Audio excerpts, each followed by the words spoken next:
दोस्तों, Bharat south Africa की team के बीच वुमेन्स वर्ल्ड कप का फाइनल मुकाबला डीवाई पाटिल क्रिकेट स्टेडियम में खेला गया। बारिश की वजह से ये मुकाबला पूरे 2 घंटे बाद यानी कि 5 बजे शुरू हुआ। इस मैच में दोस्तों साउथ अफ्रीका की टीम ने टॉस जीतकर पहले गेंदबाजी चुनी, लेकिन उनका ये फैसला बेहद खराब साबित हुआ क्योंकि इस मैच में शेफाली वर्मा और स्मृति मंधाना ने कमाल की शुरुआत भारत को दिलाई। इस फाइनल मुकाबले में इन दोनों बल्लेबाजों ने आज इस फाइनल मुकाबले में 100 से ज्यादा रनों की बेहतरीन पार्टनरशिप करी थी और भारत की शुरुआत धमाकेदार अंदाज में हो चुकी थी, जहां इस मैच में इन दोनों बल्लेबाजों ने 104 रनों की पार्टनरशिप करी थी पहले विकेट के लिए। लेकिन 104 रन के स्कोर पर सोल ड्राइन की गेंद पर स्मृति मंधाना 58 गेंदों में 8 चौकों की मदद से 45 रन बनाकर आउट हो बैठी।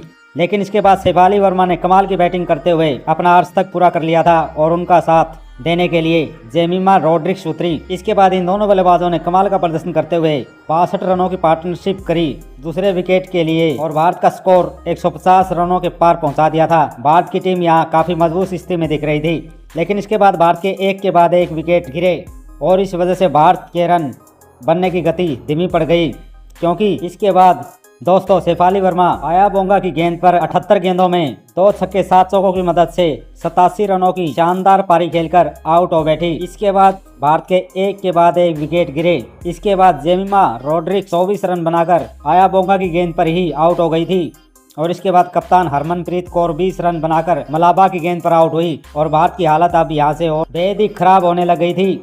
जहाँ एक तरफ दीप्ति शर्मा भारत की पारी को संभाल कर खड़ी थी, तो दूसरी तरफ अमनजोत कौर भी 12 रन बनाकर डी क्लार्क की गेंद पर आउट हो बैठी। इसके बाद आखिरी में आकर ऋचा घोष ने कमाल की पारी खेली। इस वजह से भारत की टीम 300 रन के नजदीक पहुंची, लेकिन 292 रन के स्कोर पर ऋचा घोष भी 24 गेंदों में 34 रनों की शानदार पारी खेलकर आया बोंगा की गेंद पर ही आउट हो बैठी। इसके बाद आखिरी गेंद पर ही दीप्ति शर्मा 2 रन चुराने के चक्कर में 58 गेंदों में 58 रन बनाकर रन आउट हो बैठी।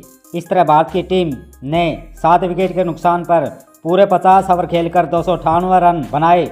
जहां इस मैच में साउथ अफ्रीका की तरफ से आया बोंगा को 3 विकेट हाथ लगी थी, तो डी क्लार्क, सोल ड्राइन और मलाबा ने एक एक विकेट लिया था। अब दोस्तों भारत की टीम को यह मुकाबला जीतने के लिए 298 रन के अंदर साउथ अफ्रीका को रोकना था और साउथ अफ्रीका को यह मैच जीतने के लिए 299 रन बनाने थे।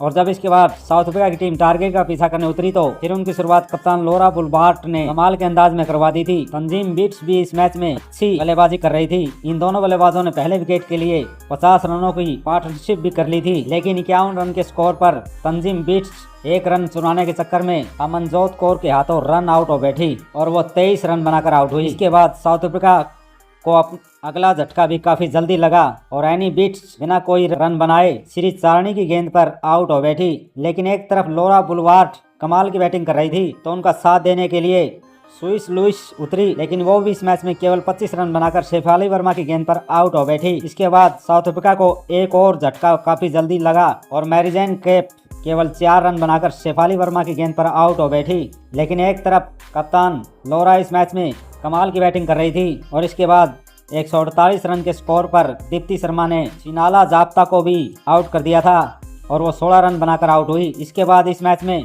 ट्रैक्सन बल्लेबाजी करने उतरी और इस मैच में वो काफी तेजी से रन बना रही थी। तो एक तरफ कप्तान लोरा बुलबार्ट अपने शतक के नजदीक पहुंच चुकी थी, लेकिन इसी बीच 209 रन के स्कोर पर दीप्ति शर्मा ने ड्रैक्सन को क्लीन बोल्ड मार दिया, लेकिन वो 35 रन बनाकर आउट हुई थी। इसके बाद सोल ड्राइन बल्लेबाजी करने उतरी और इसके बाद कप्तान लोरा बुलबार्ट ने इस मैच में 96 गेंदों का सामना करने के बाद अपना शतक पूरा कर लिया था। और दोस्तों साउथ अफ्रीका की टीम की उम्मीदें उन्हीं पर टिकी थी और भारत की टीम को यहाँ से 4 विकेट चटकाने थे और आखिरी 10 ओवर का खेल रह गया था, जहाँ साउथ अफ्रीका को 60 गेंदों में 88 रन बनाने थे और ये मुकाबला पूरी तरह कांटे का हो चुका था। लेकिन तभी इसके बाद दीप्ति शर्मा ने साउथ अफ्रीका को सबसे बड़ा झटका देते हुए कप्तान लोरा बुलबार्ट को आउट कर दिया था, जहां एक समय तो अमनजोत कौर ने उनका कैच पूरी तरह छोड़ दिया था, लेकिन 3 बाउंस करने के बाद उन्होंने कैच को पकड़ ही लिया और लोरा बुलबार्ट 96 गेंदों में 1 छक्का 11 चौकों की मदद से 101 रनों की शानदार पारी खेलकर आउट हुई। और इसके बाद 221 रन के स्कोर पर इसी ओवर में सोल ड्राइन भी 9 रन बनाकर